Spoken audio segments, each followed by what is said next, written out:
Hello. So I have a question for you. Do you have techno-stress?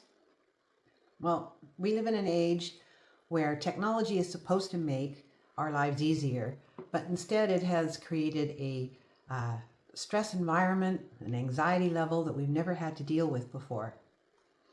So meet your new stress anxiety triggers. They live in your pocket. So welcome to the 21st century. This is the digital age. We are all just one notification away from complete overload. Your brain is now processing more information before breakfast than people a century ago processed over a full lifetime. And we wonder why we always feel exhausted and stressed out. We live in a culture now where, your boss can reach you during dinner, where your client can text you on a Saturday, where your office can message you while you're on vacation, and your friends are constantly in your ear and in your head. There simply is no off switch anymore. 73% of Americans report feeling more distracted today than they did years ago. Now, this isn't a weakness. This is what I call techno overload. So what does techno overload look like? Well, it shows up in the forms of poor sleep, memory lapses, brain fog, the constant feel of being on edge mentally. But before we can talk about how to fix this, you need to understand something that's very important. This form of anxiety isn't random. This is how your brain is wired. When your amygdala senses pressure or a deadline or a social demand, it sends off an alarm signal. And that alarm signal sets off a chain reaction in your body. Your heart rate increases, your muscles tighten, and stress hormones flood your whole body. Now, this system evolved thousands of years ago to protect you from predators. But today it's being triggered by a constant email and phone notifications. When that survival system is activated all day long, your brain never truly powers down. So let's now take a deeper look at what's happening in your mind. The amygdala, which is your primary alarm system, it's a small almond-shaped structure that's deep in your temporal lobe, and it constantly scans your environment for threats. Now, these threats can be processed in two different ways. It's like having a sprinter and a marathon runner in your head at the same time. The sprinter, he sends sensory information straight from your eyes and your ears through your thalamus directly to your amygdala. It completely bypasses your logical brain. That's why you jump at sudden noises. That's why when somebody pops around the corner, you have a jolt. It is a direct response to something that's unexpected. Now, the marathon runner, on the other hand, he sends information through your prefrontal cortex. That's the part of your brain that says, stop, let's think about this for a minute. Is it really a threat, or am I just perceiving this? What's happening? It is the regulator in your brain. So the next thing that happens is when your amygdala activates, it releases all of your stress hormones, the cortisol and the adrenaline. Adrenaline produces that racing heart and the shaking hands and the rapid breathing. And the cortisol keeps your body on alert. So when your prefrontal cortex, which is the regulator, it is responsible for calming that alarm once it determines that you're safe. But when stress becomes chronic every day, then that regulator becomes fatigued. Now you get into a feedback loop where threat is perceived, stress hormones release, physical symptoms appear. The brain interprets these symptoms that, yes, this is a real threat, that there's something must be wrong. And then more stress hormones are released.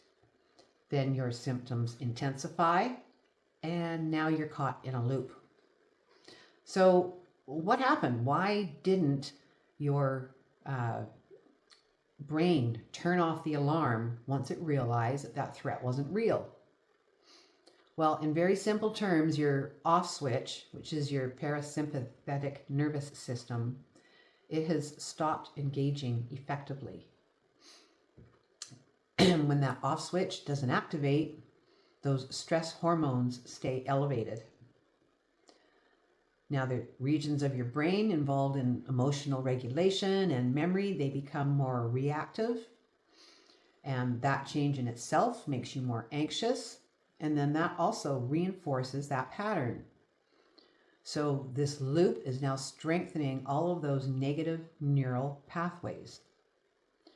So here's where it gets interesting. These pathways weren't designed for 200 microactivations per day.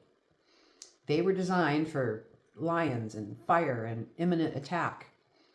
Not notifications, not message bings, not response texts, not 24 hours news cycles. So now you see every vibration and every alert and every unfinished email triggers a micro threat scan. Now, individually, they may seem small, but your nervous system never gets a chance to fully reset between them. Your cortisol levels don't completely drop. Your parasympathetic system doesn't fully engage. Your prefrontal cortex never fully regains control. You stay slightly activated all day. Now, this is what techno overload is.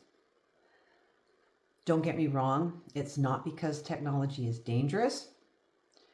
It's because it repeatedly taps into survival circuitry that was never meant to be stimulated this often. And data reflects this. Digital overwhelm, that strain that comes from constant technology use, is estimated to account for roughly 12% of all anxiety symptoms in modern adults. Nowadays, the average person spends 2.5 hours per day on social media alone. And this frequent social media engagement has been associated with roughly 26% higher likelihood of reporting anxiety symptoms. Now, some of these anxiety symptoms or this techno overload include difficulty concentrating, increased irritability, physical tension, things like compulsively checking your phone. But your brain requires regular periods of detachment to function optimally. So what do? Well, we can't throw our phones into the ocean. What we have to do is retrain our relationship with our phones. Now, this approach is sometimes referred to as slow tech, not anti-tech. It's intentional use of technology. Slow tech means choosing when and how you engage instead of reacting automatically. Now, there are 3 dimensions to creating digital boundaries. The first one is temporal, which is when you use technology, not whenever it demands attention, but instead on set scheduled times. Because believe it or not, you don't have to be reachable 24/7.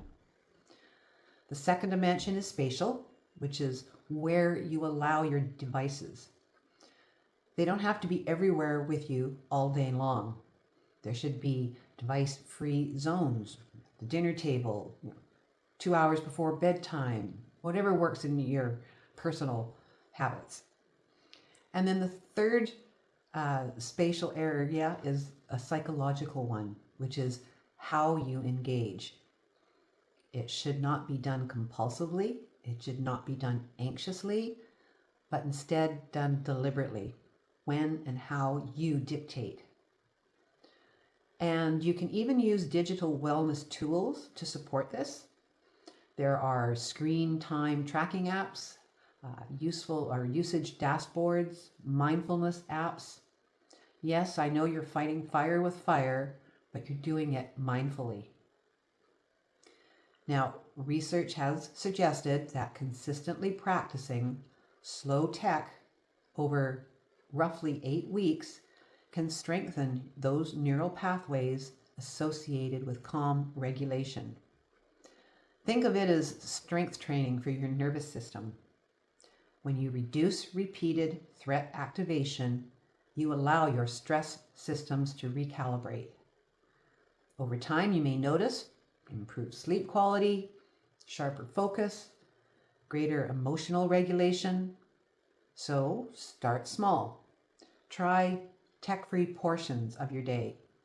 Create designated phone-free zones in your home, or schedule specific check-in times. Then sustain that pattern for several weeks. By the end of 8 weeks, you will have effectively rewired those paths in your brain that are responsible for that nervous feeling, for that anxious feeling, for the techno overload. You are not removing technology. You're simply retraining how you respond to it. So technology isn't the enemy. Unregulated activation is. When you create boundaries, you strengthen your prefrontal cortex, which is your regulator. You give your nervous system time to power down. And then when your brain powers down properly, the alarms start firing less often. So moving forward, you want to use your social media as a tool for connection, not as a measure of your worth. You want to retrain that loop, reclaim your focus, and let your brain rest the way it was designed to.